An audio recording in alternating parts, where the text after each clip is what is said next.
resumen de lo que estábamos hablando la clase anterior y eso les cuenta para su calificación final. Entonces decíamos de los movimientos del agua y lo vamos a asociar esos tres tipos de movimientos con nuestro sistema suelo, planta, atmósfera. Entonces decías que era ¿qué? O si me los dices, ¿son qué? Para tus compañeros. Sí, los mecanismos de movimiento del agua. Sí. Difusión, en donde hay más agua libre, a donde hay menos agua libre. Ósmosis. Uh-huh.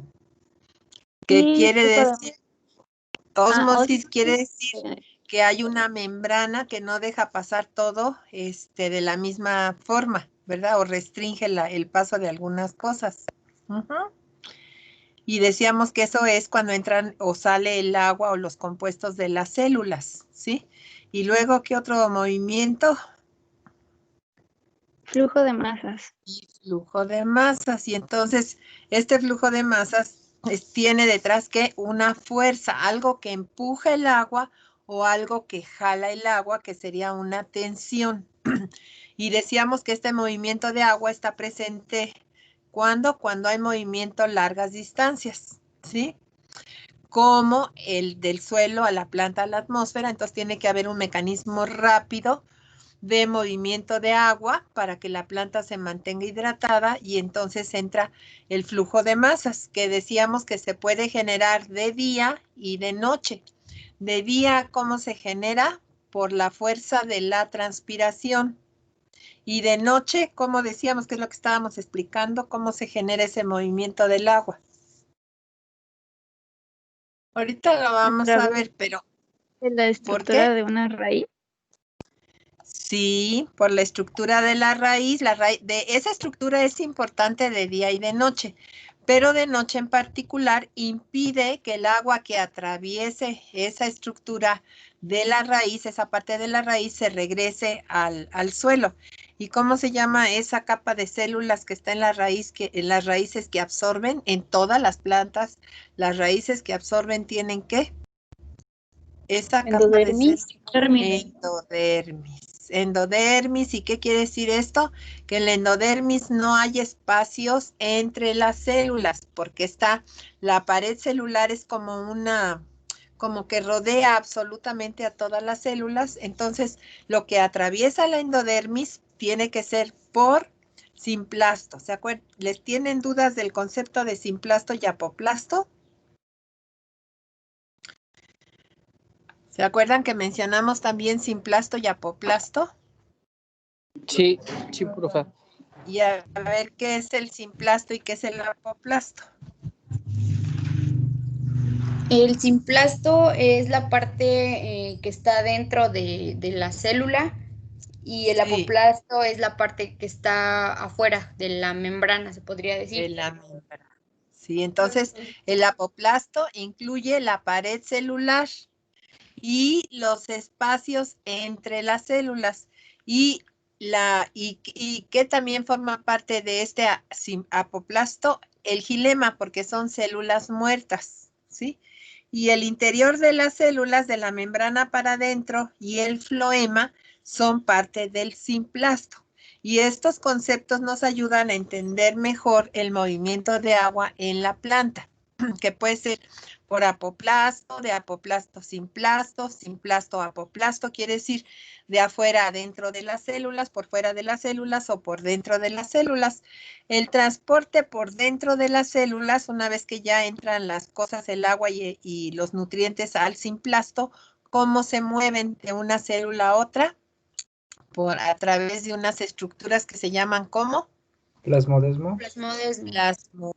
Sí, yo luego les voy a dar un resumito de los puntos principales, pero esto que estamos mencionando son los puntos principales. Entonces, en relaciones hídricas y nutrición, esto que hemos mencionado de qué son los plasmodesmos, qué es el apoplasto, qué es el simplasto, qué es la endodermis, son importantes para entender ese movimiento de agua y de nutrientes, de todo lo que esté disuelto en el agua. Acuérdense que el agua es el solvente universal, las reacciones bioquímicas todas de síntesis y degradación se dan en un medio acuoso y el transporte de compuestos adentro de la planta o de la planta a la atmósfera o del suelo a la planta se dan en un medio acuoso. Entonces decíamos, ¿por qué es esto? Nada más para resumir, porque el agua tiene ciertas propiedades que la hacen muy importante. Primero se maneja el agua como masa por sus propiedades de cohesión. En segundo lugar, pues tiene gran capacidad de reaccionar con cosas que no son agua y eso va a ser importante en el xilema. Tiende a hidratar todas las paredes de xilema. Y aparte de estas dos propiedades, tiene baja viscosidad. La baja viscosidad también hace, aunque varíe con la temperatura, que se pueda mover rápido el agua y lo que esté disuelto en el agua porque es un solvente universal. Entonces, toda la vida de los seres vivos, pues se desarrolló con base en un medio acuoso. Inicialmente las primeras moléculas se supone que no, en la evolución de las primeras células se supone que era un medio que no era acuoso, pero una vez que ya surgieron los cambios en esas estructuras que ya llamamos células, ya cuando tenemos desde las primeras células de los organismos que son procarióticos, todo se da en medios acuosos, ¿sí? Agua o agua-vapor, porque decíamos que el vapor, ¿qué es? Pues es una forma del agua. ¿Y qué otra propiedad del agua es importante en estas relaciones hídricas? También creo que lo mencionamos brevemente la vez pasada, el alto calor de vaporización. ¿Se acuerdan qué es eso? ¿Qué quiere decir ese alto calor de vaporización? Que el agua necesita una gran cantidad de energía para pasar de líquido a vapor. ¿Cuánta energía? A ver si alguien lo anotó por ahí en sus apuntes.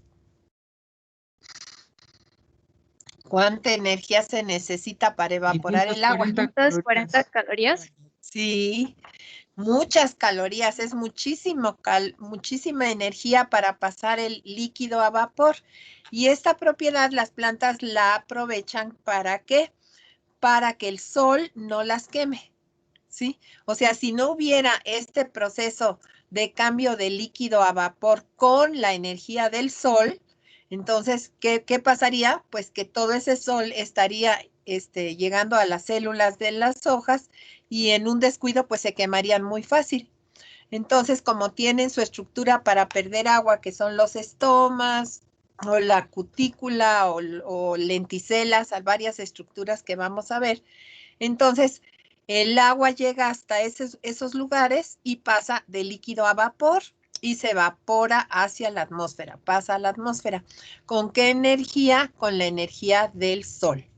Entonces, este proceso de transpiración se da de día y de noche generalmente se cierran los estomas, aunque puede que no totalmente. Ya vamos a ver cómo también se abren y se cierran los estomas.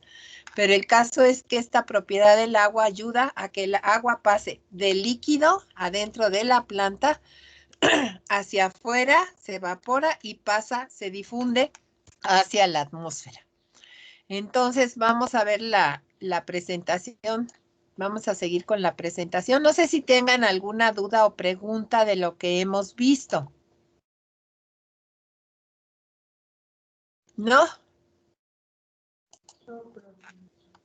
Creo que no, maestra. Gracias. Bueno, y decían, bueno, hablábamos de las unidades, de cómo medir ese movimiento de agua, cómo saber de dónde a dónde. O sea, sabemos que va de donde hay más a donde hay menos, sabemos que hay transpiración, pero para darle números, ¿verdad? De decir cuánto es lo que se tiene de potencial hídrico, entonces decíamos que se derivó de la energía del agua, que tiene el agua, todos los compuestos tienen energía por ser su estructura como es, el cloruro de sodio, el oxígeno, todo tiene su energía. Entonces, de igual forma el agua tiene su energía.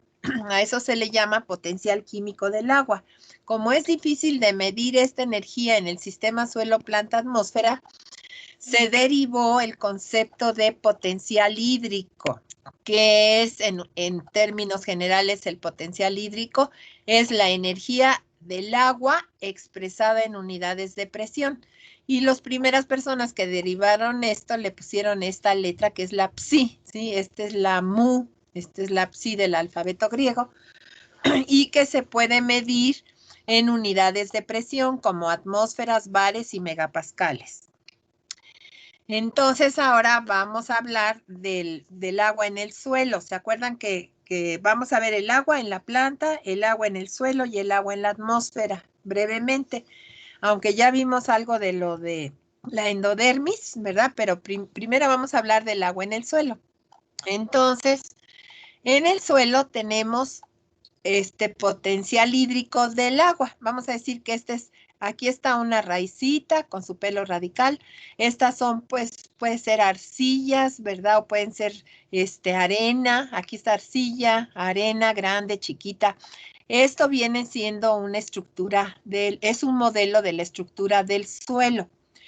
Y entonces, ¿qué sucede? Que cada partícula, claro que aquí está muy ampliada, va a hidratarse. Decíamos que si se hidratan y no se solubilizan, ¿cómo le llamamos entonces a las partículas de suelo?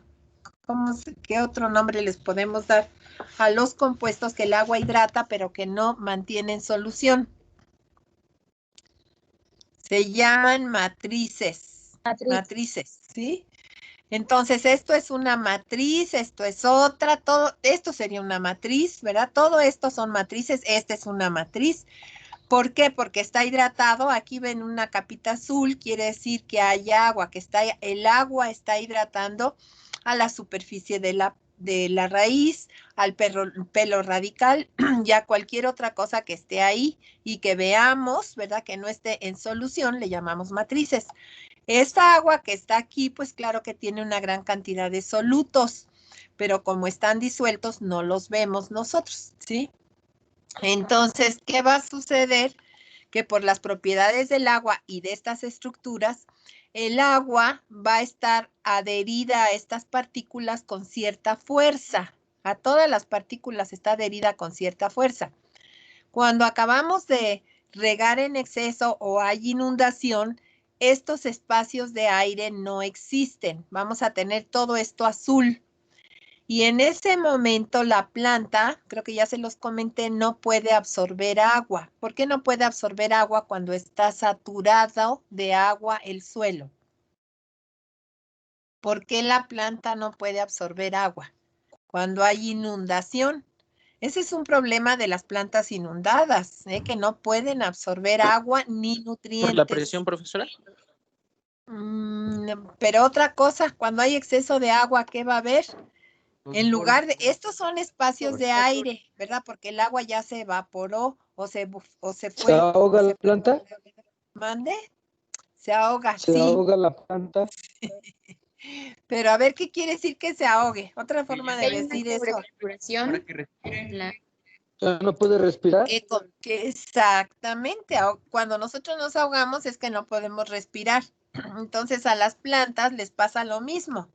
Cuando está todo saturado de agua, claro que sí hay oxígeno disuelto en agua, pero es muy poco disponible. Si está todo esto lleno de agua, va a haber poco oxígeno disponible. No es igual el ambiente como acá. Nosotros tampoco podemos respirar en el agua, aunque tenga oxígeno.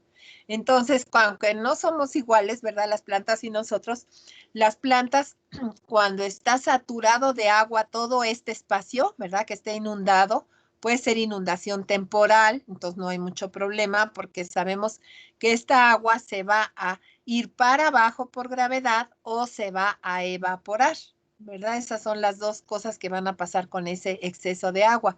Entonces se empiezan a quedar espacios de aire, como vemos acá, y entonces aquí sí hay oxígeno. Entonces, cuando hay cierta cantidad de oxígeno mínima para que estas raíces funcionen, a eso se le llama, a esa cantidad de agua, se le llama capacidad de campo. No sé si ya lo han visto en otras materias. ¿Se han oído este término de capacidad de campo y punto de marchitez permanente? Sí. Bueno, estos son conceptos. Capacidad de campo es un potencial hídrico en unidades de presión. Y este punto de marchitez permanente es es una energía del agua expresada en unidades de presión, pero viendo como referencia a la planta, ¿sí? Entonces, la planta va a poder absorber agua cuando aquí hay cierta cantidad de oxígeno, que hay menos cantidad de agua, en los rangos de capacidad de... Ay, se los puse al revés. Este está al revés, ¿eh? Punto, capacidad de campo, esto viene aquí. Ay, nomás que ahorita no lo puedo corregir, pero me di cuenta que ahorita la capacidad de campo es 0.03 bares, ¿sí? ¿Qué quiere decir esto? Después se los corrijo porque si no se van a confundir. Pero ¿qué quiere decir capacidad de campo? Cuando ya hay unos espacios como estos, que ya hay oxígeno y que el agua puede absorber la raíz, ¿sí? Que ya la puede empezar a absorber. ¿Por qué? Porque hay espacios de aire y hay oxígeno. ¿Cuándo sucede esto?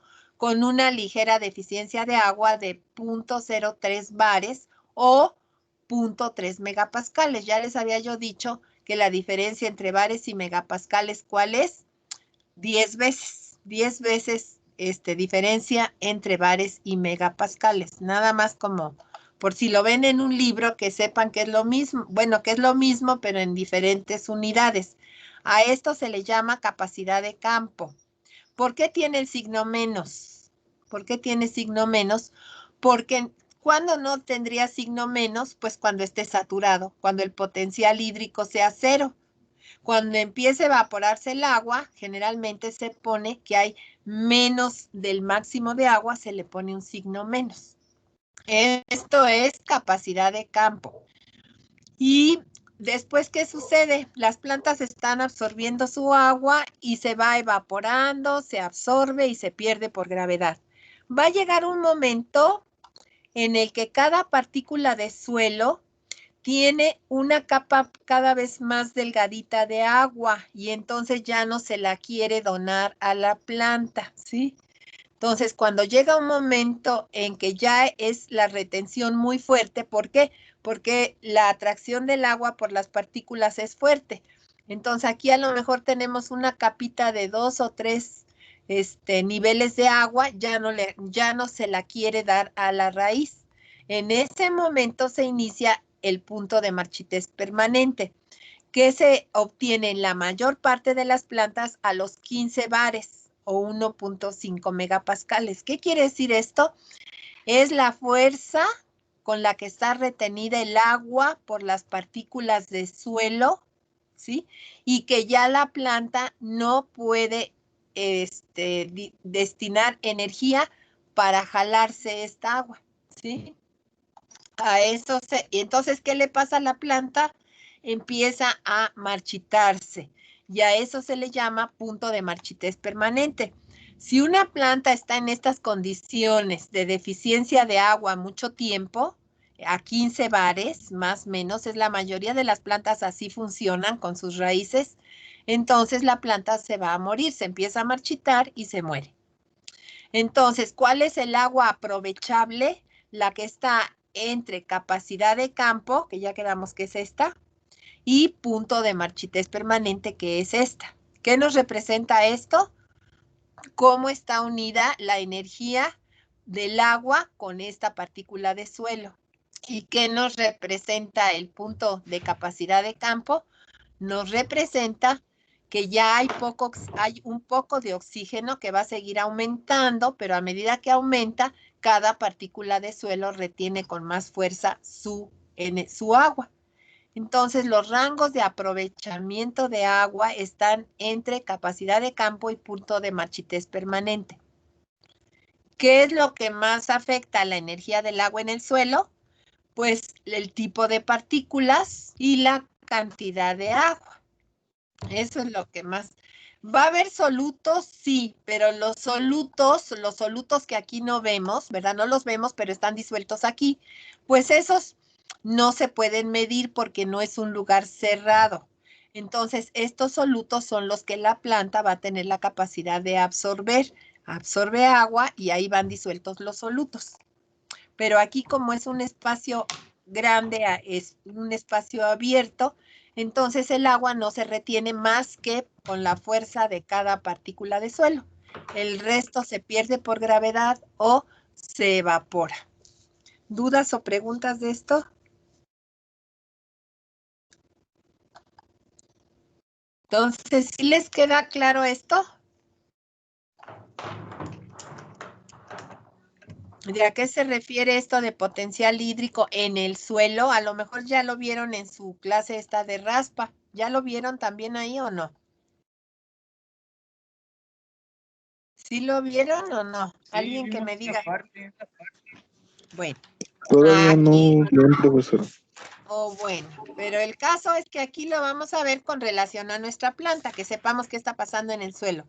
Entonces, el agua que va a pasar a la planta, el agua disponible, no es cuando está inundada la planta. La planta inundada no tiene oxígeno, no respira, no puede tener energía para que el agua y los elementos que estén disueltos pasen a la raíz. Entonces, forzosamente se requiere de un rango de agua aprovechable, que está entre esto.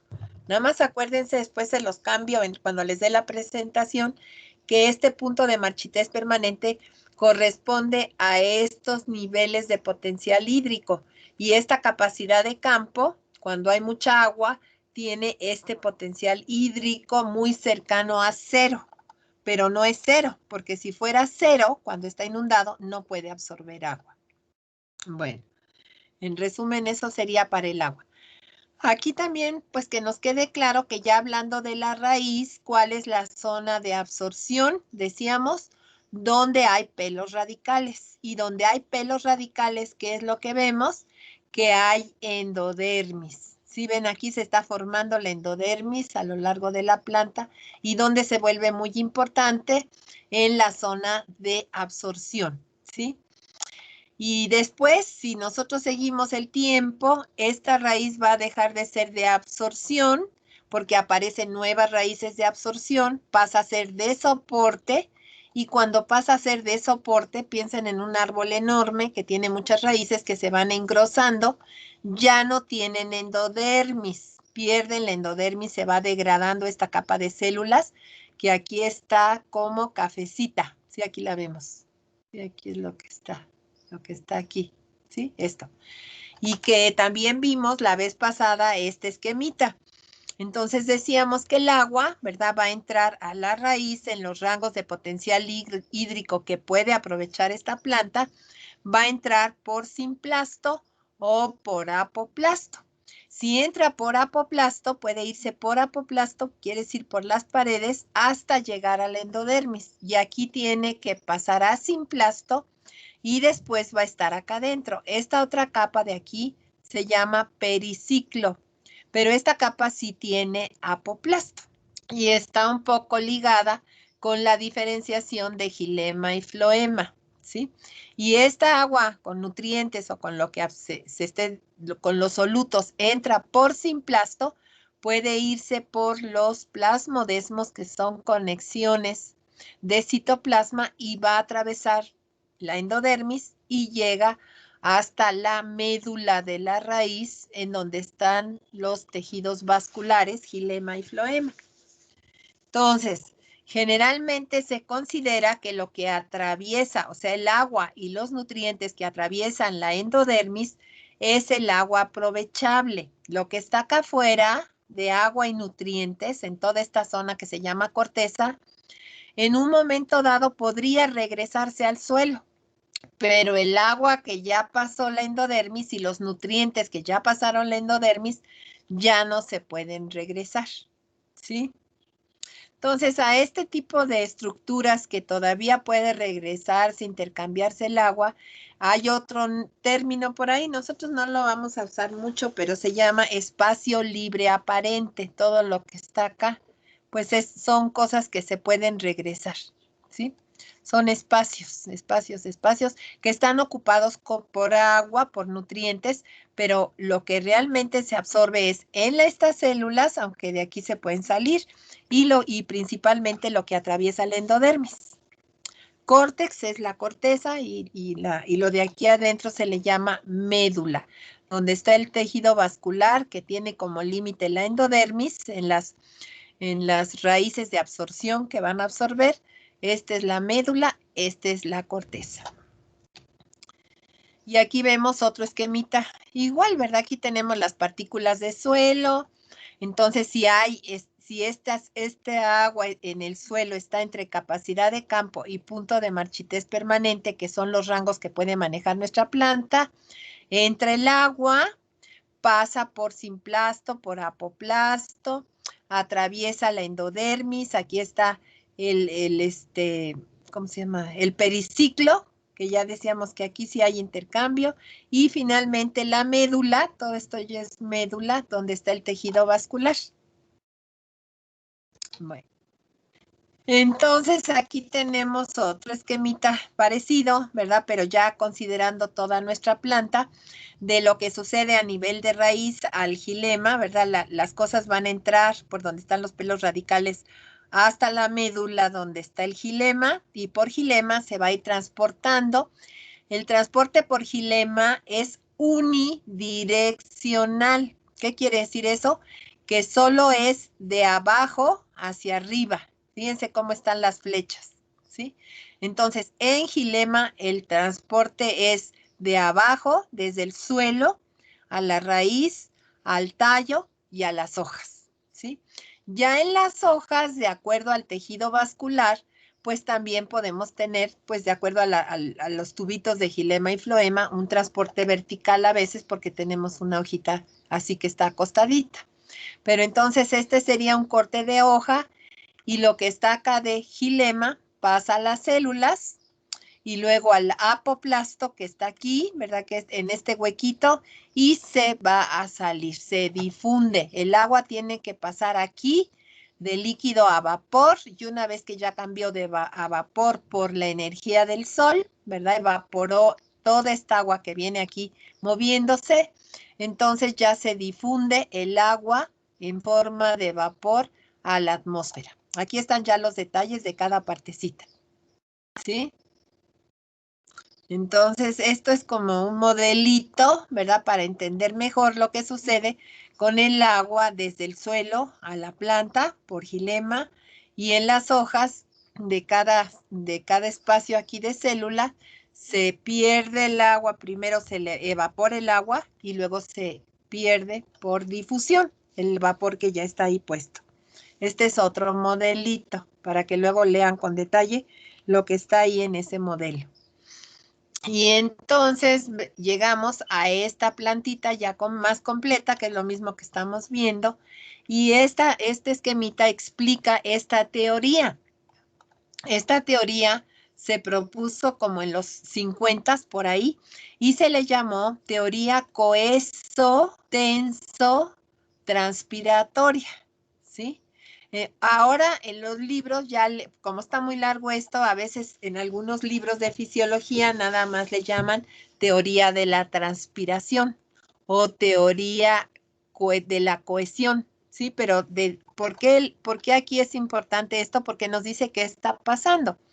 Nos está diciendo que este movimiento de agua de las raíces al tallo y a las hojas y a la atmósfera, ¿verdad? Todo el caminito, obedece a las fuerzas de cohesión, que también implica adhesión al gilema, ¿verdad? Decíamos aquí al gilema tiene que haber adhesión cuando estamos hablando de esta subida y tiene que haber transpiración. O sea, ¿qué quiere decir esto? Que la fuerza, acuérdense, fuerza o presión es lo que hace que el agua se mueva de donde hay más a donde hay menos. ¿Dónde hay más? En el suelo. Después hay bastante agua. Si hay agua en el suelo, va a haber bastante agua en la planta. ¿Y dónde hay una deficiencia severa de agua? En la atmósfera. La diferencia es que aquí tenemos agua líquida en el suelo y en las raíces. Aquí tenemos agua líquida en todo este sistema de la planta y tenemos zonas donde el agua pasa de líquido a vapor y sale. Entonces, esto que llamamos paso de líquido a vapor es la fuerza de la transpiración que está haciendo que el agua se mueva porque está siendo chupada. Es como si fuera un popote, hagan de cuenta, pero no es un popote así que esté libre, sino que ese popote, vamos a suponer que es un popote modificado, tiene pues la endodermis aquí, o sea, algunas protuberancias hacia adentro que no dejan que el agua suba rápidamente. Aquí tiene toda la estructura de xilema, aquí tiene toda la estructura de las hojas, pero finalmente el agua, si lo vemos, pasa de aquí hasta acá y pasa de líquido, líquido, líquido, vapor. ¿Eso qué es? La teoría de la transpiración. Es lo que se propuso en una época en que pues no se sabía ni siquiera bien cómo era el xilema ni cómo era el floema, pero sí sabían que el agua subía rápidamente, a veces hasta 60 metros sobre el nivel del suelo o más, como son las secuoyas, que son árboles muy grandes. Entonces, ¿cómo explicar que el agua pase del suelo a la planta a la atmósfera como un continuo? Bueno, pues obedeciendo lo que acabamos de ver, la estructura de la planta y las propiedades del agua. Entonces, tiene que haber un continuo de agua desde aquí hasta la zona de evaporación. Eso es lo que nos dice la teoría de la coeso-tenso-transpiración. ¿Y cuál es la fuerza que funciona de día? La deficiencia de agua en la atmósfera. Esa es la fuerza. ¿Qué quiere decir eso? Que es una tensión. ¿Sí? Bueno. Entonces, viéndolo desde el punto de vista de potenciales hídricos, pues ya vimos que en el suelo necesitamos capacidad de campo. Vamos a decir que aquí tenemos la capacidad de campo que es menos 0.03 bares en bares, o sería 0.3 megapascales, ¿sí? Entonces, si este es el agua aprovechable, ya hablando de unidades, ¿cómo tiene que estar el potencial hídrico en la raíz? Pues ligeramente más negativo. Quiere decir que tiene que haber menos agua aquí que acá. Entonces aquí este ejemplito dice que podemos tener una raicita donde tengamos menos 1 bar. El potencial hídrico quiere decir la energía del agua aquí tendría que ser de menos 1 bar. Aquí arribita, ¿cómo va a ser? Menos 1.5, menos 1.8, menos 2, menos 3, ¿verdad? Menos 4, menos 5, menos 7. ¿Por qué? Porque el agua ahí, va de donde hay más agua, más energía del agua, a donde hay menos. ¿Y por qué hay menos? Porque se está perdiendo por transpiración. Aquí como ejemplo está menos 7 bares, puede ser menos 7, menos 10, menos 20. Aquí en esta parte donde hay luego mucha evaporación o mucha transpiración, podemos tener o llegar a tener en nuestro sistema suelo-planta aquí hasta menos 20 bares. ¿Qué es eso? La energía del agua. Mientras más negativo sea el número, menos agua libre hay. ¿Sí? Entonces el agua se va a mover de aquí hasta acá, porque va de donde hay más agua, que aquí lo estamos viendo en unidades de presión, a donde hay menos agua. Y luego llegamos a la atmósfera. Aquí está la atmósfera. Y fíjense, ¿cuál es el potencial hídrico de la atmósfera? Pues aquí está representado menos 1000. Entonces, si nos fijamos, ¿por qué va a ser menos 1000? Porque aquí ya no estamos hablando, ¿por qué puede ser de menos 1000? Porque aquí ya no es agua líquida, es agua en forma de vapor. Y ese vapor se difunde a donde hay menos agua y no tiene ninguna restricción. Aquí el agua tiene pues un poco de restricción dado que hay partículas de suelo que atraen el agua, pero no hay tampoco una estructura cerrada. Entonces el agua va a ser retenida por las partículas de suelo, pero se puede evaporar directamente o se puede pasar aquí de líquido a vapor, se evapora, o se puede perder por gravedad, ¿sí? Entonces se puede ir para abajo, se puede ir para arriba. Esta agua que llega aquí y que pasa de líquido a vapor, lo único que le queda hacer es irse hacia zonas que estén más deficientes de vapor de agua. Por eso, si hay temperaturas altas, el agua esta se va difundiendo lejos y hay más demanda de agua de esta planta, ¿sí? Aquí no hay ninguna restricción. Entonces, depende de qué. Va a depender el vapor de agua. ¿De qué va a depender? De la temperatura. Mientras la temperatura sea más alta, más vapor de agua se está demandando de la planta o de la superficie del suelo. Si se da de la superficie del suelo el cambio de líquido a vapor, se le llama evaporación. Pero cuando el agua pasa a través de la estructura de la planta y tiene que llegar hasta los estomas y tiene que haber ahí el cambio de líquido a vapor, como es una estructura más compleja, entonces en lugar de llamarle evaporación, se le llama transpiración. Y ayuda a mantener la temperatura de la planta. ¿Por qué? Porque esta hojita está absorbiendo la luz del sol, está calentándose, y al evaporar esa agua se está refrescando. Y mientras haya transpiración, va a tener una temperatura similar a la atmósfera. Si ahorita la temperatura en el ambiente es de 20 grados y la plantita está transpirando, ¿cuál va a ser la temperatura de la planta? 20 grados. Si los estomas se cierran por deficiencia de agua, esta hojita empieza a incrementar su temperatura por arriba de la temperatura del ambiente. Eso es parte diario de su vida. Pero si esa temperatura alta se mantiene todo el día porque no hay transpiración o varios días, pues nuestras plantitas, las hojitas se van a quemar y nuestra plantita se puede morir. ¿Sí? Aquí también, ¿de dónde se obtiene la energía para evaporar el agua del suelo a la planta, a la atmósfera? Evaporación, pues de la energía solar. ¿Sí? Es el mismo principio. La energía del sol sirve para que el agua pase de líquido a vapor. Es una propiedad del agua. Aquí, la energía del sol sirve para que el agua pase de líquido a vapor. Entonces, ¿qué es la transpiración? Un tipo de evaporación modificado. ¿Por quién? Pues por la estructura de una planta. ¿Sí? La evaporación, ¿dónde se inicia en la planta? Desde aquí tiene que absorber agua, pasarla por todo su sistema de xilema, llegar a las hojas, a esta hoja, a esta hoja, a esta, que tienen estomas, y entonces el agua pasa de líquido a vapor aquí y se difunde a la atmósfera. ¿Sí? Aquí les puse nada más qué es lo que más influye sobre la energía del agua en la raíz, las matrices. ¿Qué es lo que más influye sobre la energía del agua en la planta? Los solutos y la turgencia. ¿Sí? ¿Y qué es lo que más afecta la energía del agua en la atmósfera? Pues la cantidad de vapor de agua. Si hay una temperatura baja, pues el vapor de agua se mantiene más tiempo aquí y baja la transpiración. Si la temperatura es de 30 grados, entonces el vapor que sale se difunde rápido, rápido, rápido a donde sea, ¿verdad? Hasta la atmósfera más alta, y hay mayor demanda de agua de la atmósfera. Entonces, ¿qué es lo que más influye sobre la energía del agua en la atmósfera?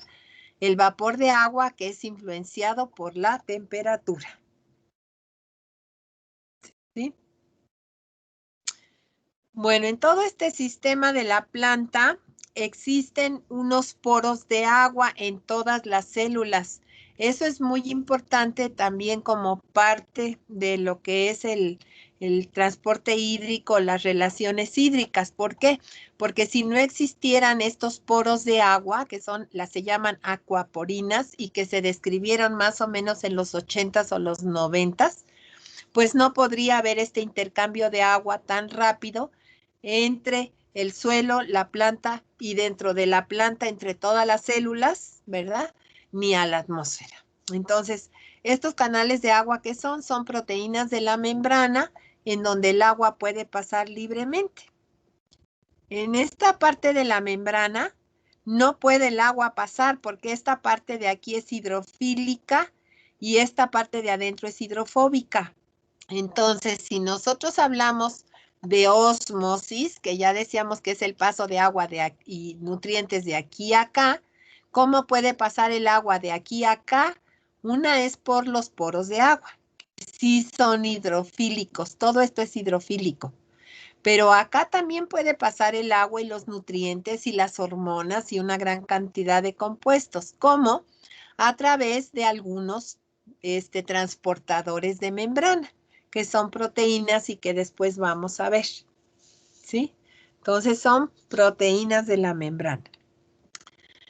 Y ¿para qué sirven las acuaporinas? Pues aquí estamos viendo para un rápido intercambio entre xilema y floema y el interior de las células y apoplasto y simplasto. Entonces, continuamente, como vemos aquí, hay un intercambio. Estas serían las acuaporinas. Aquí, ¿qué podríamos tener aquí en todo este espacio? Pues podemos tener proteínas de la membrana para otros compuestos, pero no son acuaporinas. Las acuaporinas son espacios que todos son hidrofílicos, ¿sí? Entonces, todo pasa rápido, el agua.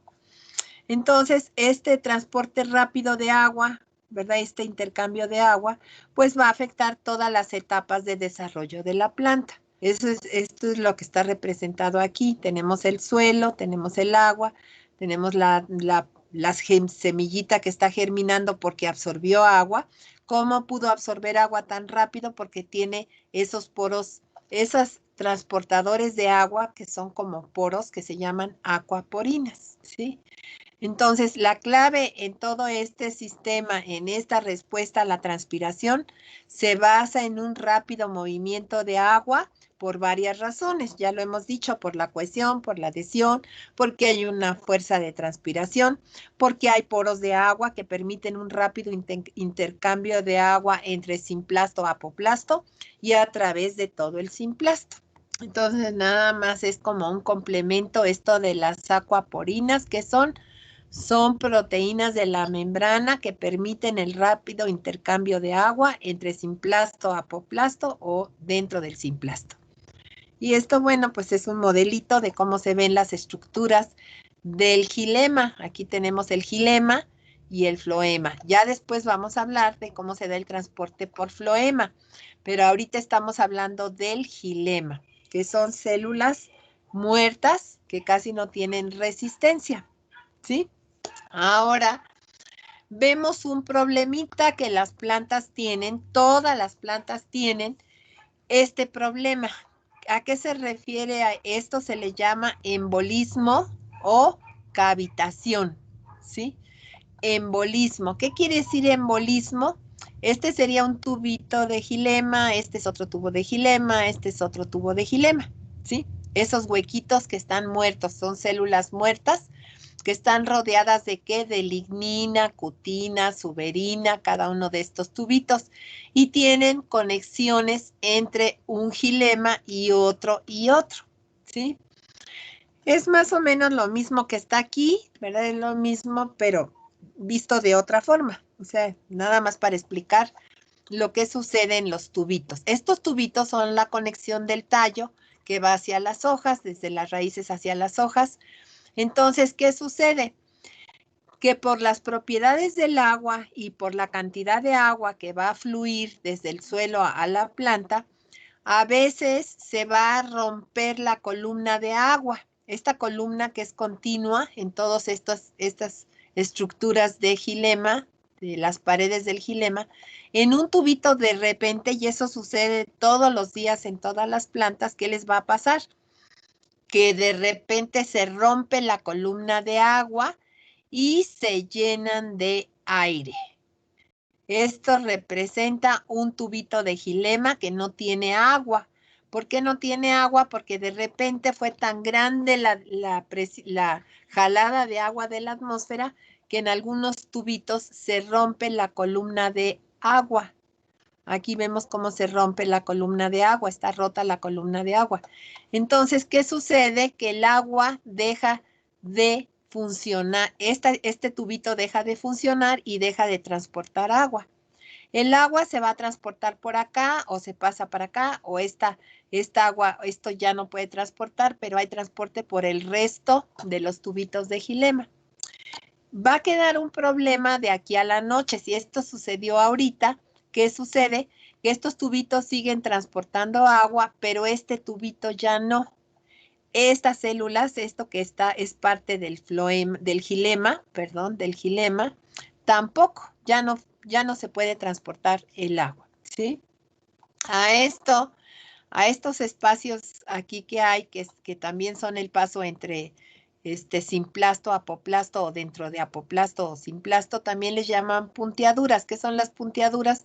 Pues son intercambio de agua o de gases, ¿verdad? Por lo que llamamos también plasmodesmos. Punteaduras son lo mismo, equivalentes a plasmodesmos, ¿sí? Entonces, algunos autores les llaman plasmodesmos, otros les llaman punteaduras. Están relacionados con un intercambio de agua de una célula a otra. ¿Por qué esta no tiene agua? Porque perdió su capacidad de adhesión, ¿sí? Entonces se llenó de aire y ahorita no va a funcionar. Y así se va a quedar hasta la noche. Entonces el agua sigue subiendo a la planta, sí, por estos tubitos que sí tienen agua. Ya dejó de funcionar el día de hoy. Entonces la planta lo que hace es recuperarse en la noche. Quiere decir volver a hidratar estas células que ahorita no tienen agua, tienen aire. ¿Cómo? Con la absorción en la noche. Y en la noche a esta absorción de agua para restablecer los problemas en los tubitos que no tuvieron agua de día, se le llama absorción osmótica, que lo mencionamos muy resumidamente en la clase pasada. Vamos a ver qué es esto. ¿Qué es absorción osmótica? Es la que se da en la noche cuando no hay transpiración. Quiere decir que ya la temperatura nocturna es más baja y por lo tanto la difusión de agua de la planta a la atmósfera es baja. Entonces no hay transpiración. ¿Por qué no va a haber transpiración de noche? Porque baja la temperatura en la noche comparada con el día y entonces no hay transpiración. En la noche, en consecuencia, por varias razones que después vamos a ver, cuando no hay transpiración, los estomas están cerrados, ¿sí? Entonces se cierra la puerta, como quien dice, y no hay transpiración. ¿Y por qué no hay transpiración? Porque no hay demanda de agua en la atmósfera, ¿sí? En la noche, las plantas respiran. Es cuando respiran y crecen, ¿sí? ¿Qué quiere decir respiración? Que el almidón se va a degradar a azúcares, como que son compuestos de bajo peso molecular. Azúcares, ácidos, aminoácidos, una gran cantidad, los elementos inorgánicos, van a aumentar los solutos. A eso se le llama potencial osmótico. Cuando hay muchos solutos en una célula, ¿por qué? Porque pasan de alto peso molecular a bajo peso molecular. ¿A través de qué? De la respiración. Entonces, estos solutos en la noche se empiezan a acumular. ¿En dónde? En todas las células. Todas las células vivas respiran. ¿Cuáles no son células vivas? Pues el gilema. Entonces, ahí no va a haber respiración. Pero en el floema y en todas las células de la raíz, del tallo, de las hojas, sí hay respiración. ¿Y eso qué quiere decir? Que hay muchos solutos. ¿Y qué quiere decir muchos solutos? Mucho potencial osmótico. Muchos solutos implican mucha energía de los solutos. A eso se le llama potencial osmótico. En consecuencia, se atrae agua del suelo para incrementar la turgencia de las células, ¿sí? Esto no va a suceder en el suelo.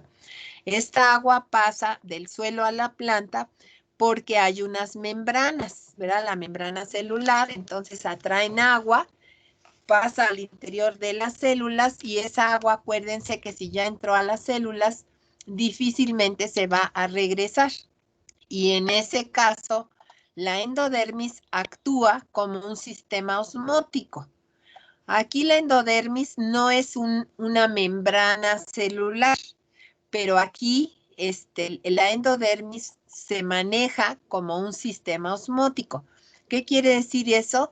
Que impide que el agua se regrese al suelo. ¿Por qué? Porque para atravesar la endodermis lo tiene que hacer el agua por simplasto. ¿Y por qué va a atravesar el agua la endodermis? Porque es jalada desde la médula, donde está el gilema y floema, porque hay mucho metabolismo. Entonces, todo lo que atraviesa el endodermis no se puede regresar. En consecuencia, el agua que se transporta por xilema, es donde hay menos resistencia. Una vez que entró el agua, atravesó la endodermis, ¿a dónde se va? A donde haya menos resistencia. ¿Dónde hay menos resistencia? En el xilema. Entonces, el xilema en la noche se mantiene hidratado.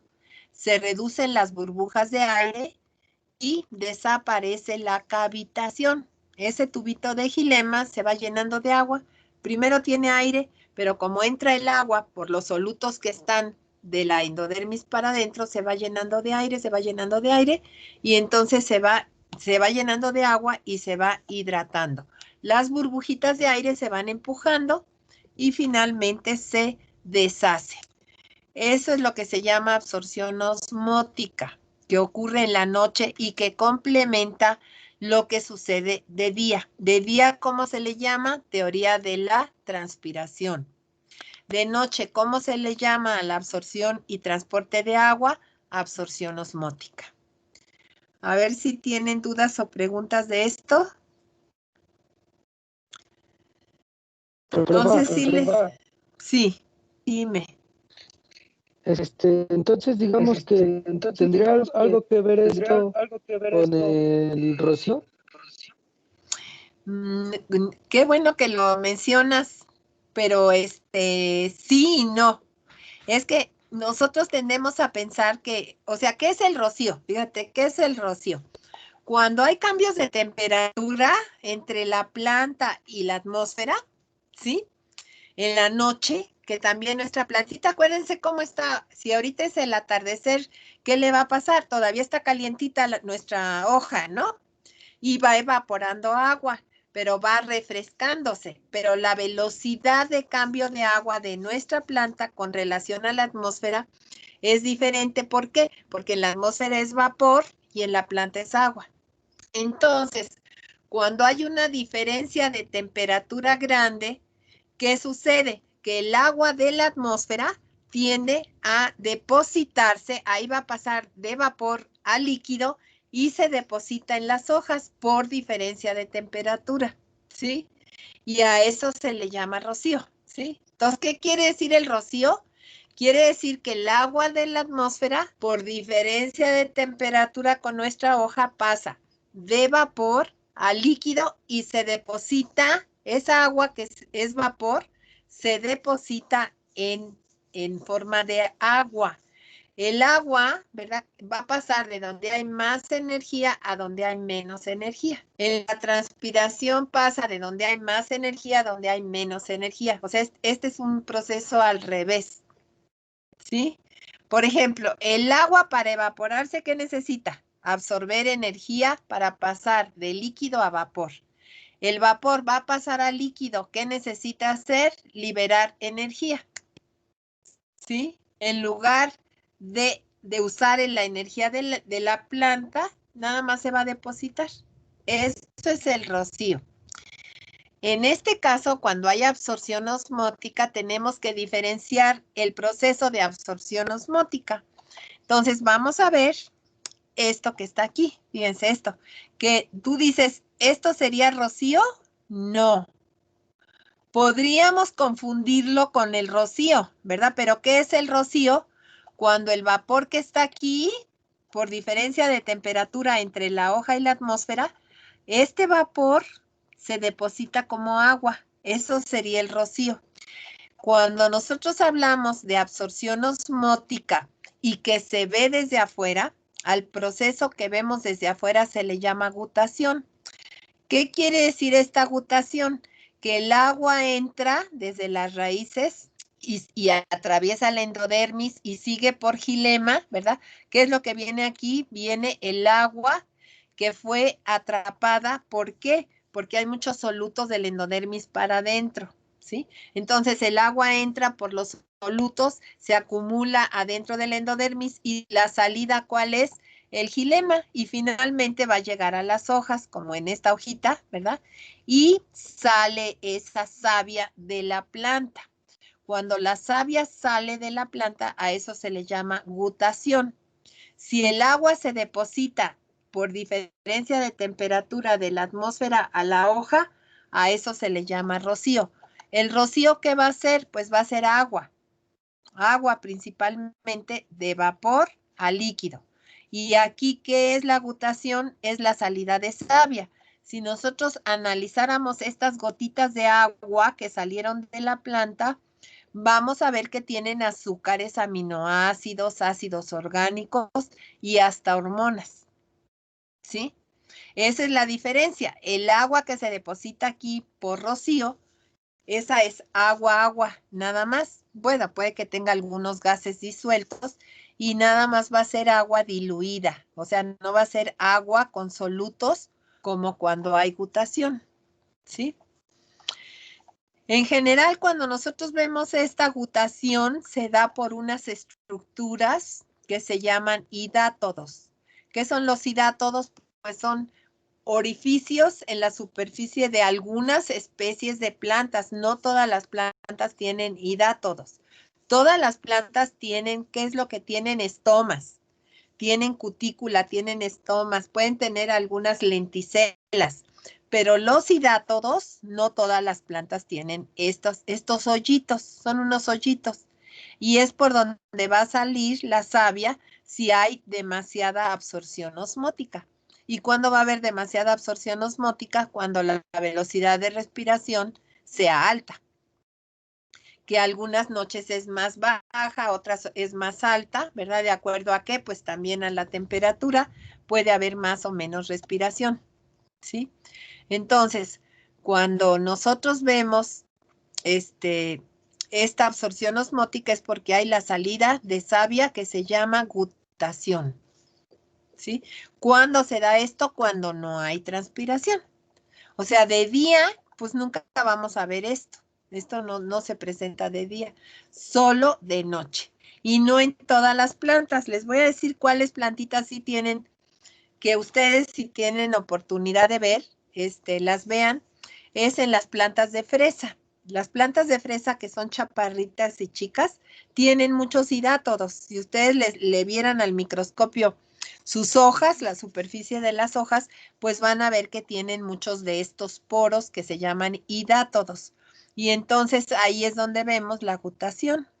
Y otra planta donde esto se empezó a estudiar mucho es en la vid, en las plantas de vid productoras de las uvas, también tienen esas plantas de vid a veces llegan hasta 2 metros, pueden medir 2 metros, un poquito más, y sí presentan gutación. Pero hay otras plantitas o árboles, pues que nunca van a tener gutación. Eso no quiere decir que no tengan absorción osmótica, ¿sí? O sea, ¿qué quiere decir esto? Que esta gutación que estamos viendo aquí en algunas plantitas sí se va a dar en algunos días, no en todos, pero aunque nosotros no veamos hidátodos en esa planta, no tengamos gutación, no la podamos observar, de todas maneras está teniendo su absorción osmótica, pero no va a llegar 60 metros sobre el nivel del suelo, como en los árboles, en la noche, por puro proceso osmótico. ¿Sí? ¿Cómo llega el agua hasta muchos metros por arriba del suelo? Por el proceso de transpiración, por la teoría de la transpiración, que es una fuerza negativa muy fuerte de la atmósfera que hace que se jale el agua. ¿Sí?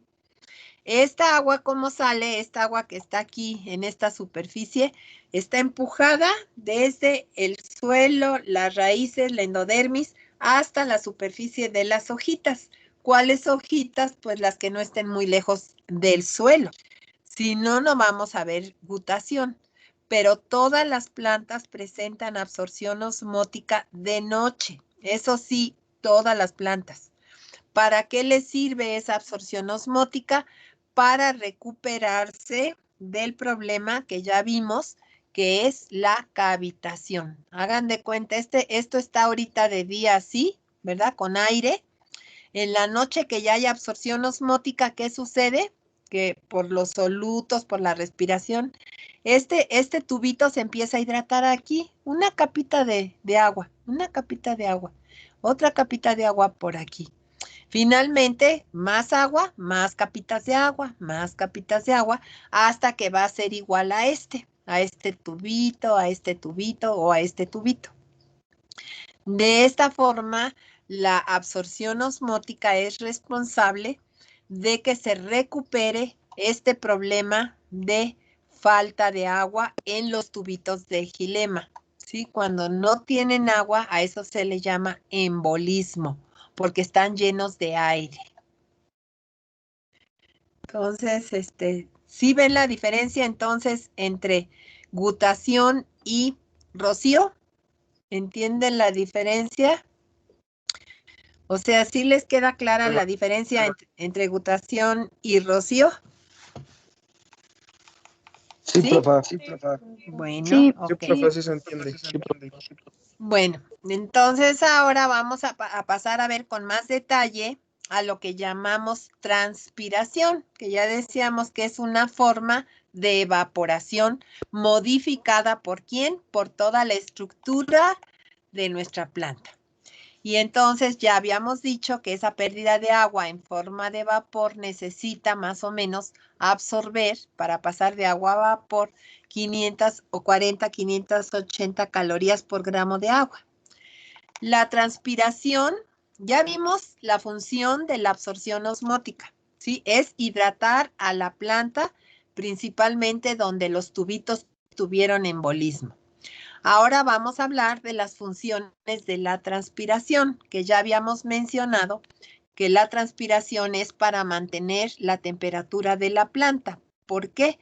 Porque el sol, la energía solar, se emplea durante el día en absorber esa energía del agua para evaporar el agua a vapor y finalmente difundir este vapor a la atmósfera. ¿Para qué más sirve la transpiración? Porque es el medio, ¿verdad?, donde van a estar los solutos.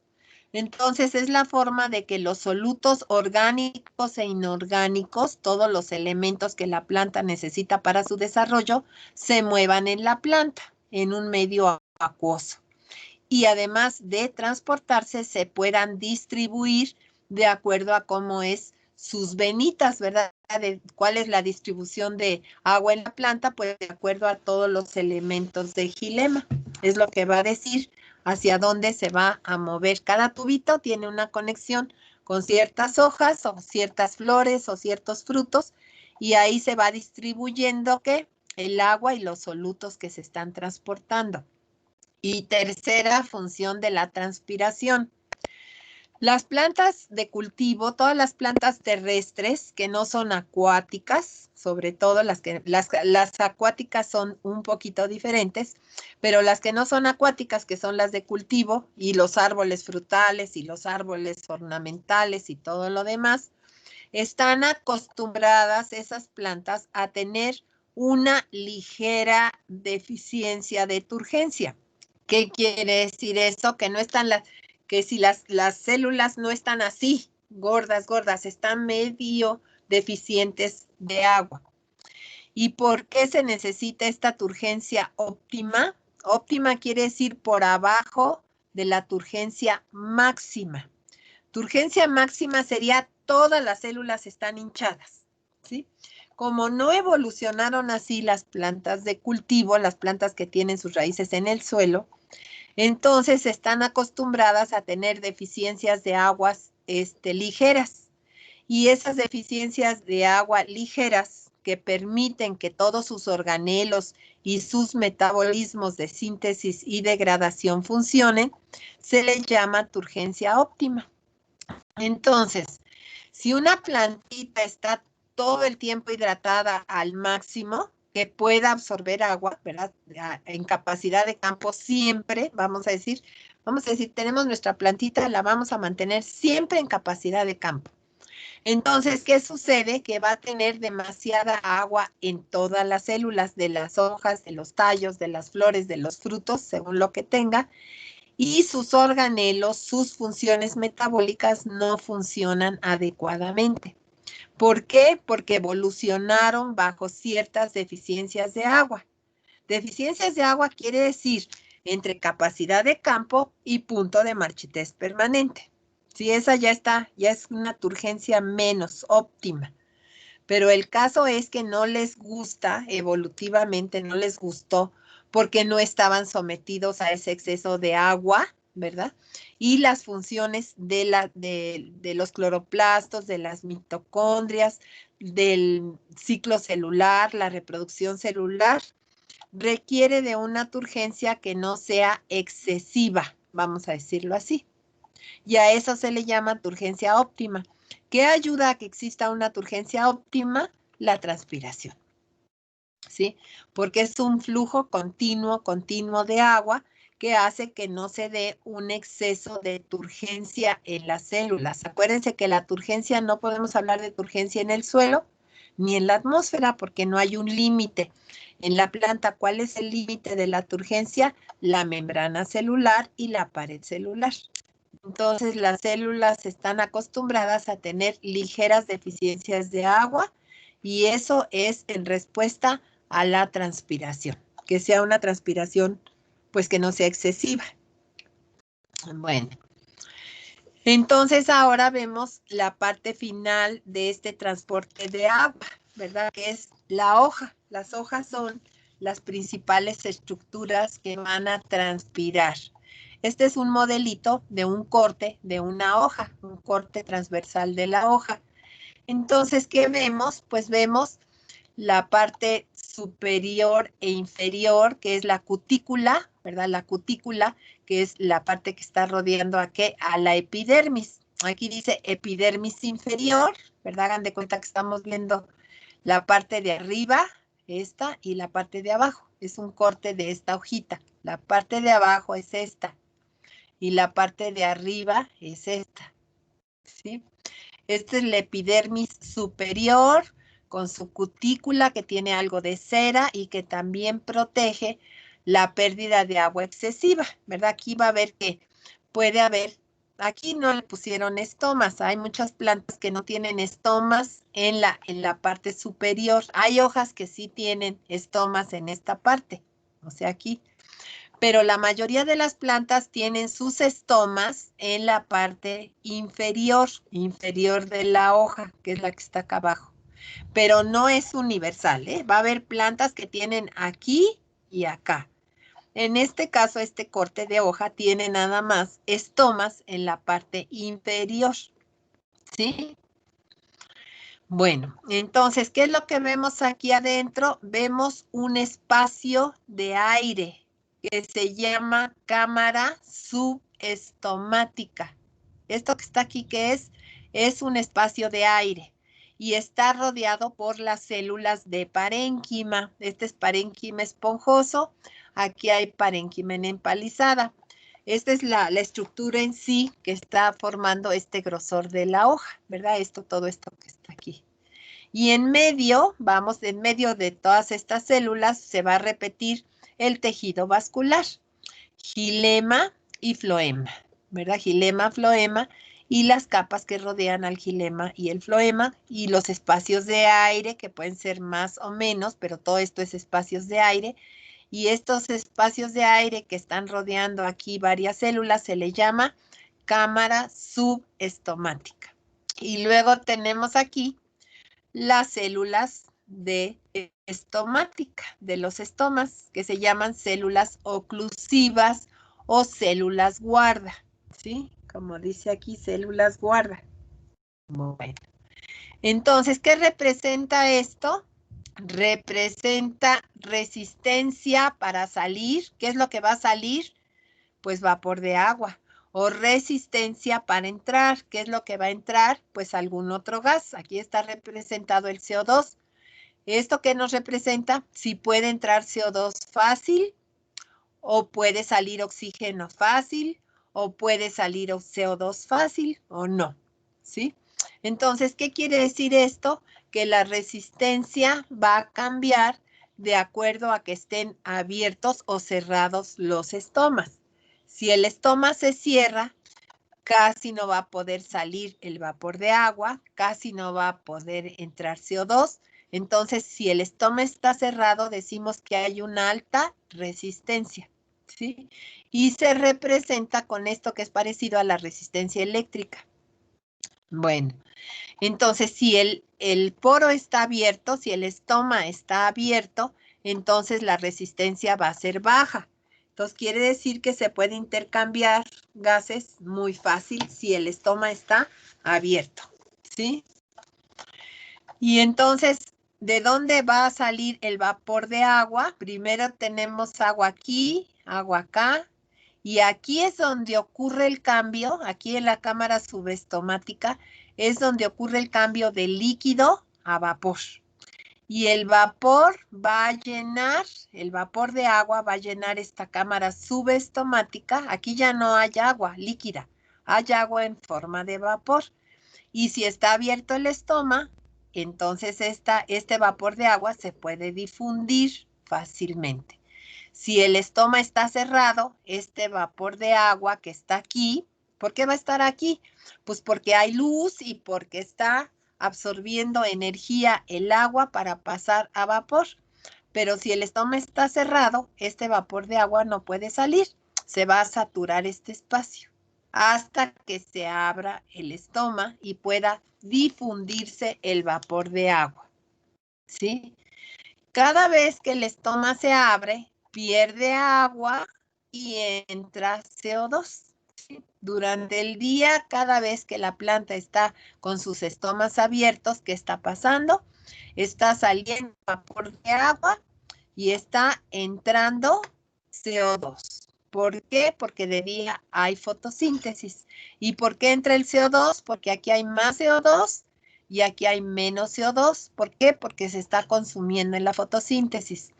El agua, ¿por qué va a pasar a vapor y salir? Porque hay deficiencia de agua aquí, de agua en forma de vapor, entonces sale el vapor que está aquí. ¿Qué quiere decir esto? Que es el mismo lugar por donde sale el vapor de agua y entra el CO2 para fotosíntesis. Entonces, durante el día que hace la planta, pues está pensando qué le conviene más, ¿verdad? Si absorber oxígeno, absorber CO2 y salida de agua, o al revés, evitar salida de agua, aunque no entre CO2, ¿sí? Ese es un dilema al cual se enfrenta la planta todo el día, todos los días. Tiene que decidir si cierra los estomas para no perder agua, y eso es a costa de que no entre CO2, o va a abrir los estomas, que va a perder agua, y va a poder entrar el CO2 más fácilmente para la fotosíntesis. ¿Sí? Bueno, entonces vamos a ver cómo la planta decide si cierra los estomas o los abre. ¿Sí? Entonces aquí tenemos qué pasa en la noche con el estoma. ¿Qué pasa cuando amanece? ¿Y qué pasa durante el día? Entonces, primero, no sé si ustedes han tenido oportunidad en sus clases de la prepa o pues sí, de la prepa o del propedéutico, de ver los estomas al microscopio. ¿Han visto los estomas al microscopio? Sí, profe, No? prepa. Sí, profe. ¿Sí? Bueno, entonces, si ustedes se acuerdan de eso que vieron, aquí tenemos las células guarda o aquí tenemos las células guarda o células oclusivas. Estas células son aquí se llaman células adyacentes, que son parte del epidermis. ¿Sí? Aquí seguiría otra célula del epidermis, otra célula, y así en medio de estas dos estomas, con sus células adyacentes, ¿verdad? Que están aquí, que son parte de la epidermis, va a haber otras células de la cutícula de la epidermis, ¿sí? Que pueden estar con una superficie de cera o no, que es lo que se llama cutícula. Bueno, otra cosa importante de estas células estomáticas y las células acompañantes, vamos a decirlo así, es que este es el poro estomático. Esto que está aquí es el poro estomático. Es por donde va a salir el agua o va a entrar el CO2. El vapor de agua va a salir o se queda dentro y el CO2 puede entrar si está abierto este poro. lo que vemos es que esta pared celular del poro, el poro se llama ostiolo, ¿verdad? Es otro nombre que se le da al poro. Esta pared celular es más gruesa. Vemos aquí que es más gruesa y más rígida, es más rígida. Entonces, ¿qué sucede? Que cuando estas células oclusivas se llenan de solutos, primero tiene que haber solutos, van a traer gran cantidad de agua, ¿sí? Y entonces se hidratan y se abre el poro. ¿Cuándo se va a abrir el poro? Cuando aquí haya muchos solutos y haya mucha absorción de agua. ¿De dónde viene esta agua? Pues ¿de dónde viene esta agua? De las células adyacentes que a su vez tomaron el agua. ¿De dónde? De las células del epidermis. Hagan de cuenta que todo el agua de todas estas células que estuvieran acá se vienen para acá. ¿Por qué van a ir hacia acá? Porque hay muchos solutos. ¿Y por qué hay muchos solutos? Bueno, pues ahorita lo vamos a explicar. Pero el caso es que cuando estas células en el día se llenan de solutos y absorben agua, el poro se abre.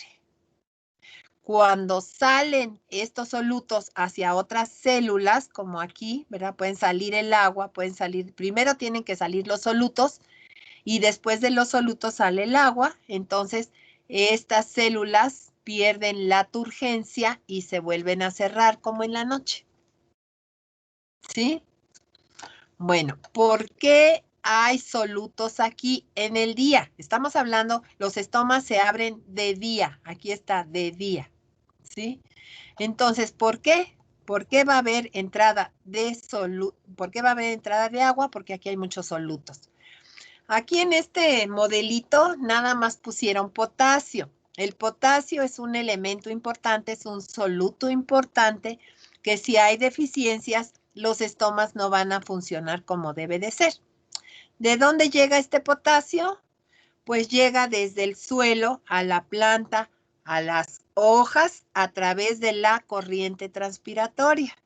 Así llega el potasio, el calcio, el magnesio, todos los elementos.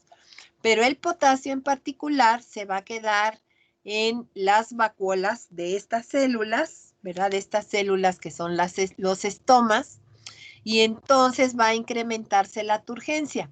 Además de día, ¿qué sucede?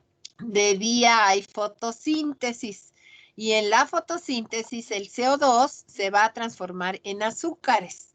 Entonces aquí va a haber glucosa, también producto de la fotosíntesis de día. Va a haber azúcares, va a haber ácidos y va a haber elementos inorgánicos que llegan en xilema hasta las hojas. Y de ahí salen los solutos.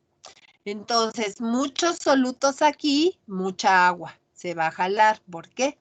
Porque los solutos atraen agua. ¿De dónde? De donde haya menos solutos. ¿Cuáles células son esas? El resto de las células epidérmicas. ¿Sí?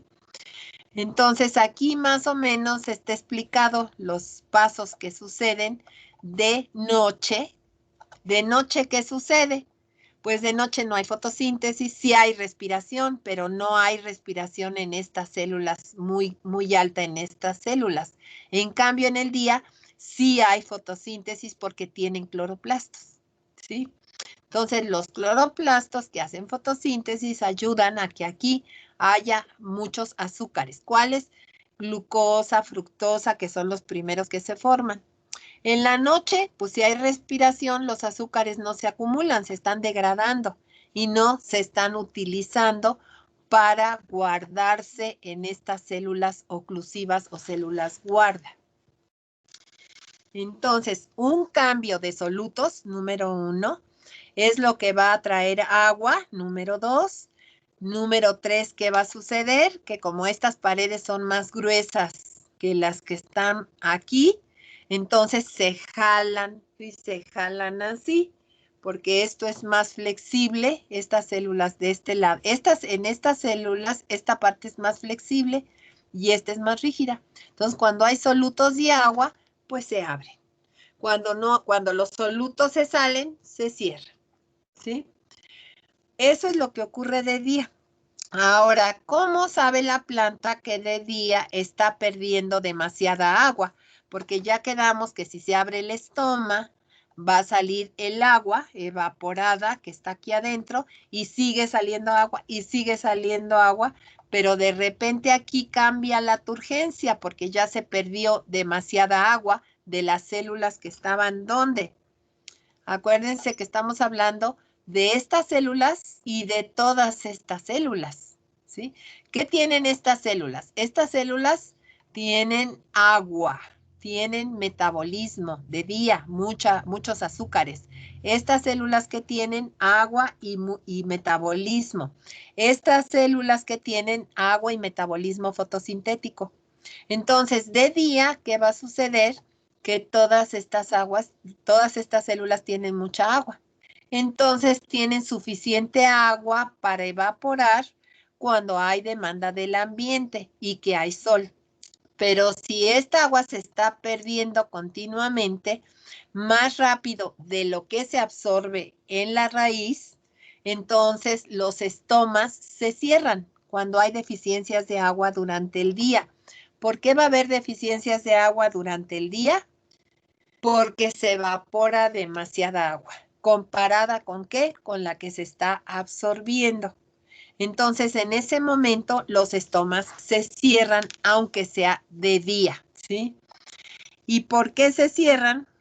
Ahorita vamos a hablar de eso, pero bueno, aquí aprovechando, tenemos cómo se ven los estomas al microscopio electrónico. Estos son más de microscopio electrónico. Entonces, aquí vemos a las células oclusivas, a las células adyacentes. Aquí están las células adyacentes, las células oclusivas que están en el poro, y cómo se abre el poro cuando entra agua, porque aquí hay muchos solutos. Bueno, nada más así es ahorita. Entonces, ahora llegamos al cierre de los estomas. Decíamos que si se pierde demasiada agua, se está perdiendo agua aquí, ¿verdad? Entonces, ¿qué sucede? Cuando hay una deficiencia de agua en estas células, porque estas células son el continuo para evaporar el agua, ¿verdad? Aquí, en toda esta zona, cuando hay mucha agua, pues están abiertos los estomas. Cuando hay deficiencias de agua, entonces aparece una hormona responsable del cierre de los estomas. ¿Cuál es esa hormona? El ácido abscísico. No sé si han oído del ácido abscísico. Por ahí ya se los mencioné, pero no. No, entonces no han oído del ácido abscísico. Abscisión, fíjense, el término de abscisión quiere decir en fisiología, abscisión quiere decir caída. Entonces, abscisión de hojas quiere decir caída de hojas, abscisión de flores quiere decir caída de flores o caída de frutos, es abscisión. Así se le llama en fisiología a la caída de estructuras de la planta.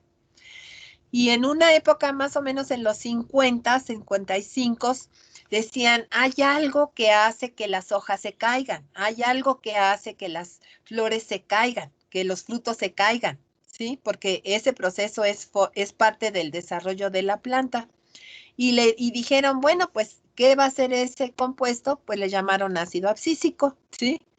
¿Qué quiere decir ácido abscísico? Pues sabían que había un ácido, eso sí sabían, pero no le habían dado nombre.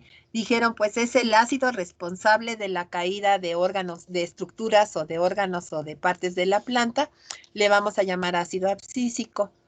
Después, en los 60, finales de los 60, se vio la estructura del ácido abscísico.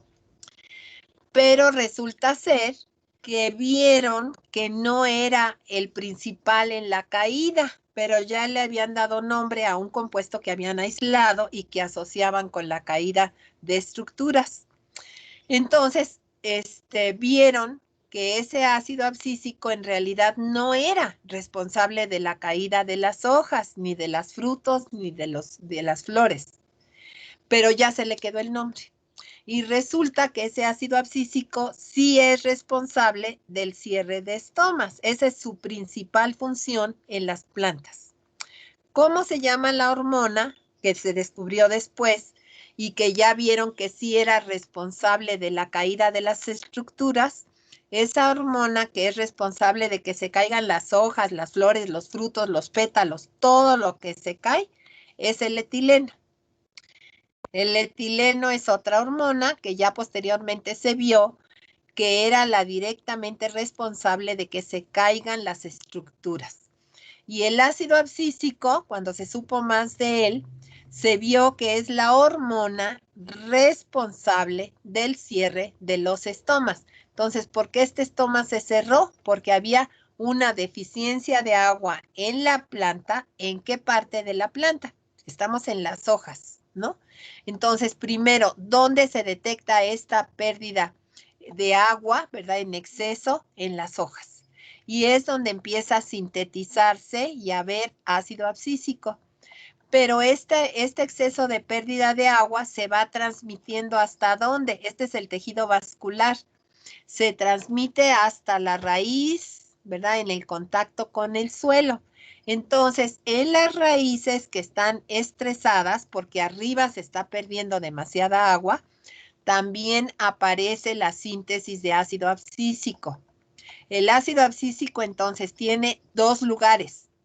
Síntesis en las hojas, que ahorita están perdiendo mucha agua. Y síntesis en las raíces, porque hay poca absorción de agua o no se da abasto la absorción con la pérdida, ¿sí? Entonces, aparece ácido abscísico en las raíces, se transporta a las hojas. ¿El ácido abscísico se sintetiza aquí? Sí. ¿Por qué? Porque también hay mucha pérdida de agua. Y el ácido abscísico lo que hace es hacer que se pierda la permeabilidad de estas células oclusivas y el agua se reparta, se regresa a estas células, a todas estas células. Y entonces, si pierde el agua la turgencia de estas células oclusivas, los estomas se cierran. ¿Sí? Al mismo tiempo, cambia, al mismo tiempo, si hay agua, el pH es ligeramente ácido. Si hay estrés hídrico, el agua es ligeramente alcalina. ¿Y qué hace este cambio de pH? Mantener al ácido abscísico como lo vemos aquí con un hidrógeno, o cuando hay deficiencia de agua, pierde un hidrógeno. Y este ácido abscísico, ¿verdad? Ya se activó porque perdió un hidrógeno para cerrar los estomas. Entonces, ¿qué hace el ácido abscísico? Altera la permeabilidad de las células oclusivas. Y como vimos acá, o sea, ¿para qué tiene que suceder para que se cierren estos estomas? Tiene que haber aporte de ácido abscísico aquí. Esto sería agua más ácido abscísico. Mucho ácido abscísico aquí, que hace que se pierda el contenido en estas células y se reparta el agua al resto de las células, que son células de la epidermis. Y el estoma se cierra. Si al ratito vuelve a absorber agua del suelo y se recupera la cantidad de agua que llega a estas células y que también va a evaporarse en estas células, entonces, si hay mucha agua, se vuelven a abrir los estomas. ¿Por qué? Porque el ácido abscísico se inactiva. Y eso está sucediendo todo el día, todos los días. Entonces, ¿qué sucede? Que en el día, en la mañana, abren los estomas. ¿Cuándo están abiertos los estomas? Cuando hay cierta cantidad de pérdida de agua, pero hay buena absorción de agua del suelo. ¿Y cuándo se van a cerrar? Pues más o menos en la mayoría de las plantas, desde que amanece como a las 12 del día, los estomas empiezan a cerrar. No se mantienen abiertos hasta las 6 de la tarde. Se van a empezar a cerrar. ¿Por qué? Porque más o menos entre las 11, las 12, la 1, tenemos mucha temperatura, mucha pérdida de agua y la velocidad de absorción de agua del suelo a la planta es más lenta que la velocidad de paso de agua de líquido a vapor. Entonces, hay una deficiencia de agua en las hojas y por lo tanto, ¿qué va a pasar? Se cierran los estomas o se empiezan a cerrar. ¿Cuándo van a estar cerrados? A la 1, 2 de la tarde. Ya a las 4, 5 de la tarde, que empieza a bajar la temperatura del ambiente, se recupera la columna de agua con más fuerza y entonces se pueden abrir otra vez ligeramente los estomas, pero no se van a abrir igual que en la mañana cuando amanece, ¿sí? ¿Para qué se abre el estoma? A ver, ¿para qué creen que se abra el estoma? ¿Ustedes creen que el estoma, aquí hablamos, ¿ustedes creen que el Para que estoma pueda se abra? respirar la planta. No, ¿para qué se abren los estomas? A ver, ¿para qué hemos dicho hasta ahorita que se abren los estomas? Aquí está la clave. Para liberar agua o absorber CO2. Sí, exactamente. Pero fíjate, ¿para qué pierden agua las plantas? Las plantas pierden agua para mantener su temperatura. Sí, primero. Esa es la función principal, esta, mantener la temperatura. Entonces, les llega el sol que no lo pueden evitar. Acuérdense que las plantas no se pueden mover de donde están. Entonces, les llega una cantidad de sol, de calor. Es como nosotros nos acaloramos. Nosotros, ¿qué hacemos nosotros cuando nos acaloramos? Sudamos. Y si tenemos mucho calor, ¿qué hacemos? Nos vamos a la sombra. Las plantas, hagan de cuenta que sudan también. La transpiración sería una especie de salida de agua para refrescarse, igual que nosotros, aunque no tengamos la misma estructura. La diferencia es que las plantas no se pueden mover. Entonces no pueden decir, ahorita hace mucho sol y tengo mucho calor, me voy a la sombra. Pues no lo pueden hacer. Entonces, ¿qué es lo que tienen que hacer? Pues ahí donde están con mucho sol, perder agua con esta energía del sol y se mantiene su temperatura. Es su forma de mantener su temperatura. Pero en realidad, o sea, eso es muy importante. Pero no pueden perder más agua de la que están absorbiendo. Entonces va a llegar un momento en el que cierran los estomas. Pero esta apertura de los estomas para mantener su temperatura, en realidad, ¿para qué le está sirviendo a la planta? Para lo que ustedes acaban de decir, para que entre CO2, porque de día hay fotosíntesis. Y aquí decimos, ¿verdad? También que en la planta pues va a haber transporte de solutos, distribución de solutos que sirven para fotosíntesis. Las plantas necesitan magnesio, calcio, potasio. ¿Para qué? Para fotosíntesis. Entonces, y uno de esos elementos que necesitan para la fotosíntesis y para tener sus solutos es el CO2, es la materia prima. Entonces, ¿cómo va a entrar el CO2 si los estomas se cierran? Entonces, para la planta, todo el día está valorando, aunque no piense, está valorando. Tengo que mantener mi temperatura y no perder exceso de agua, ¿sí? Pero tengo que abrir el estoma para obtener CO2 y obtener lo que necesito para esa fotosíntesis, que son el potasio, el calcio, el magnesio, más el CO2. Y la única forma de obtener el CO2 es de la atmósfera. Se tiene que difundir al interior de las células de las hojas. Entonces, en realidad, una de las funciones principales de la transpiración, ¿verdad? Que está implícita aquí en esta función, es obtener CO2 para utilizarlo junto con lo que le llega de la planta a través de xilema en la fotosíntesis, ¿sí?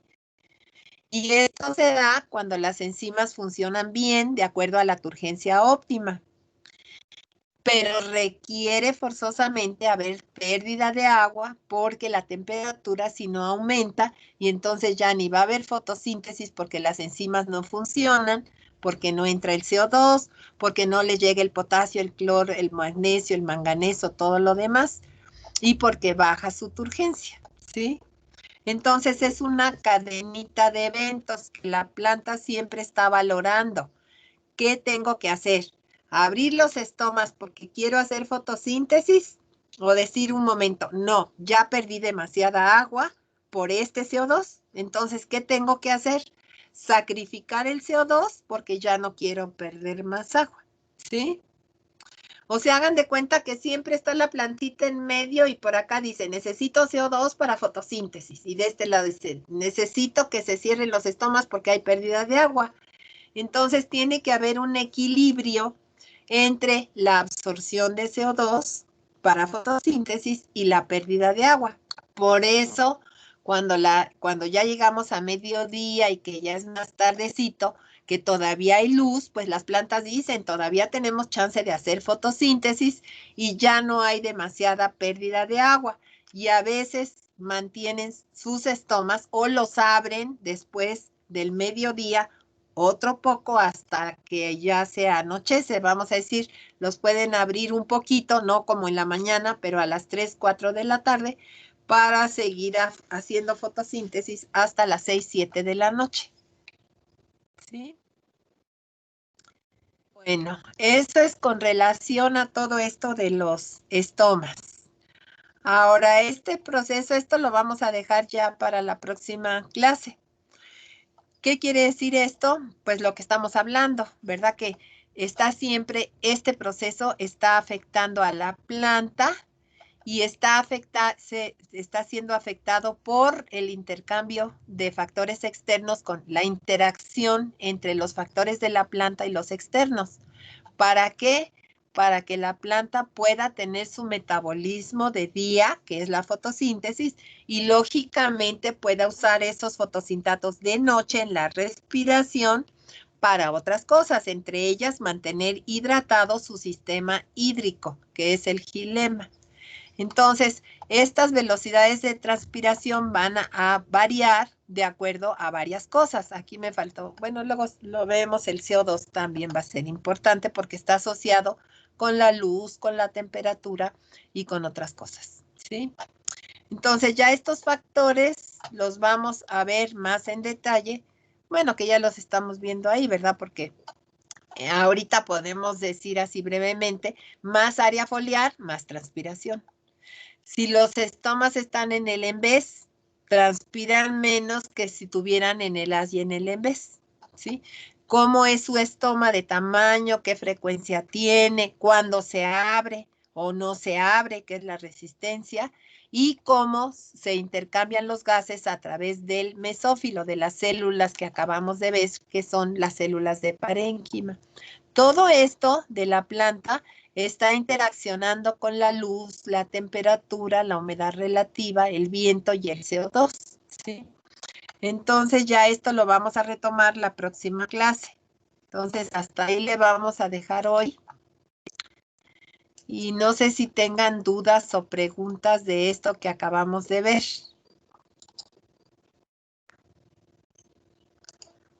No, pero Que me digan, a ver ahorita que los vea. ¿Sí? A ver, son 28. ¿Alguien Roja, tiene dudas, preguntas? Sí, dime, Cristian. yo tenía duda, sí, con lo del ácido abscísico, ¿en qué pH se activa y cómo? En esa parte me perdí un poco.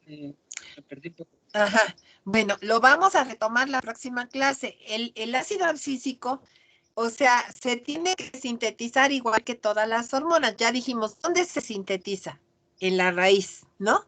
Y también se sintetiza en las hojas.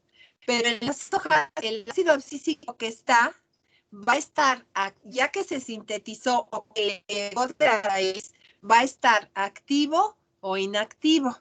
Entonces, ¿de qué va a depender? Del pH. El pH ácido va a hacer que que el ácido abscísico se active. Si está ácido, se activa. Si está básico, que es cuando casi no hay agua, se inactiva. ¿Sí? ¿Qué quiere decir esto? Que es una forma rápida de responder a un problema de deficiencia de agua. ¿Qué tiene que hacer la planta si de repente ahorita ya siente demasiado calor? Cerrar los estomas. ¿De dónde viene ese ácido abscísico primero? Del que ya está en las células. ¿Dónde va a estar en las células guardadito? Va a estar en la vacuola. Pero ese ácido abscísico se activa si hay un pH ácido o alcalino. Alcalino o ácido va a hacer que se active o se inactive. ¿En cuánto tiempo? En fracciones de segundo. En cambio, si tuviera que sintetizar, que de hecho se está sintetizando en la raíz, porque en la raíz se detecta la deficiencia de agua, entonces se sintetiza el ácido abscísico y se transporta rápidamente a la parte aérea. ¿Cuánto tardó en sintetizarse? Pues a lo mejor 10 minutos, 15 minutos, en lo que se sintetizó en las raíces y se transportó.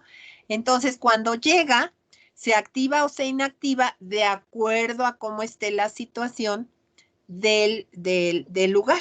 Un pH ácido, ¿qué quiere decir? Que hay un flujo de intercambio de gases más rápido. Un pH alcalino, ¿qué quiere decir?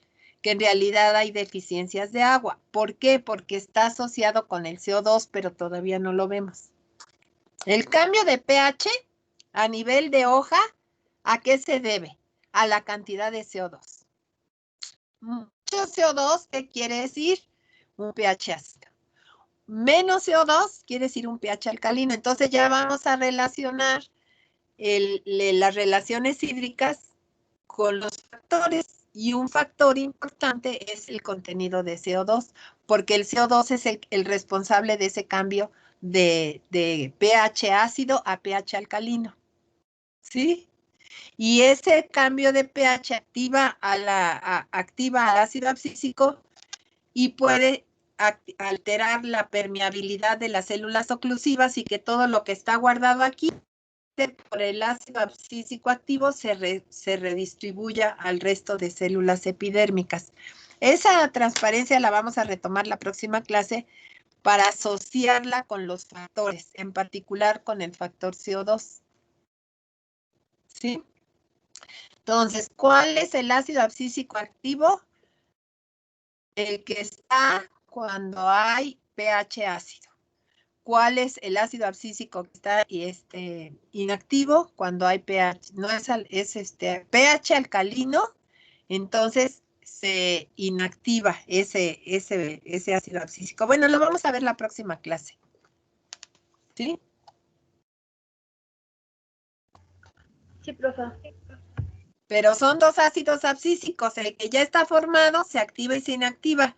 Y el que se sintetiza en la raíz y se transporta activo. Entonces, eso es lo que está haciendo que una hoja en los estomas se cierren o no se cierren rápido. O menos rápido, o más rápido, o varíe durante el día la apertura de estomas. Vamos a ver también, pues, una curvita de apertura y cierre de estomas. ¿Sí? En respuesta al ácido abscísico. Bueno, eso lo vamos a retomar la próxima clase. Entonces, por ahí repasan esto que vimos para que alguien me dé un resumito, así como hizo su compañera al principio, ¿verdad?